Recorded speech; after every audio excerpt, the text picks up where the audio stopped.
Hi ಎಲ್ಲೋ ನಮಸ್ತೆ, ಎಲ್ಲರೂ ಹೇಗಿದ್ದೀರಾ? ಐ ಹೋಪ್ ಎಲ್ಲರೂ ಚೆನ್ನಾಗಿದ್ದೀರಾ ಅಂತ ಭಾವಿಸ್ತಾ ಈ ವಿಡಿಯೋನ ಸ್ಟಾರ್ಟ್ ಮಾಡ್ತಾ ಇದ್ದೀನಿ. ಹಾಗೆ ಯಾರ್ಯಾರೆಲ್ಲ ಈ ವಿಡಿಯೋನ ನೋಡ್ತಾ ಇದ್ದೀರೋ ಪ್ಲೀಸ್ ಸಬ್ಸ್ಕ್ರೈಬ್ ಮಾಡ್ಕೊಂಡು ನೋಡಿ. ಹಾಗೆ ವಿಡಿಯೋ ಇಷ್ಟ ಆದರೆ ಲೈಕ್ ಮಾಡಿ, ಶೇರ್ ಮಾಡಿ, ಕಮೆಂಟ್ ಮಾಡಿ.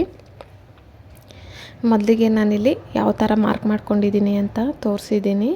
ಮಾರ್ಕ್ ಮೇಲೇ ನೀಟಾಗಿ ಸಾಟಿನ್ ಸ್ಟಿಚ್ನ ಹಾಕೋತಾ ಹೋಗಬೇಕು.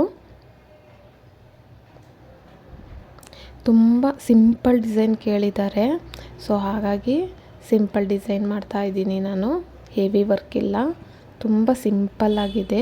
ಸಿಂಪಲ್ಲಾಗಿ ಯಾರ್ಯಾರು ಇಷ್ಟಪಡ್ತೀರೋ ಇದೇ ಥರ ಡಿಸೈನ್ನ ನೀವು ಕೂಡ ಮಾಡಿಸ್ಕೋಬೋದು. ಬೋಟ್ ನೆಕ್ಕು ನೋಡಿ. ನೆಕ್ಸ್ಟು ಬಾಲ್ ಚೈನ್ ಹಾಕ್ತಾಯಿದ್ದೀನಿ. ನೀವು ಬಾಲ್ ಚೈನು, ಸ್ಟೋನ್ ಚೈನು ಮತ್ತು ಬಾಲ್ ಚೈನ್ 3 ಕೂಡ ಒಂದೇ ಸತಿ ಹಾಕೋಬೋದು. ಇಲ್ಲಾಂದರೆ ಈ ಥರ ಸಿಂಗಲ್ಲಾಗೂ ಕೂಡ ಹಾಕೋಬೋದು. ಹಾಗೆ ನಿಮಗೆ ಪರ್ಫೆಕ್ಟಾಗಿ ಬ್ಲೌಸ್ ಯಾವ ಥರ ಕಟ್ ಮಾಡೋದು ವಿಡಿಯೋ ಬೇಕು ಅಂತ ಅಂದರೆ ಕಮೆಂಟ್ ಮಾಡಿ. ಬ್ಲೌಸ್ ಕಟ್ಟಿಂಗ್ ವಿಡಿಯೋ ಕೂಡ ನಿಮಗೆ ಹಾಕ್ತಾ ಹೋಗ್ತೀನಿ.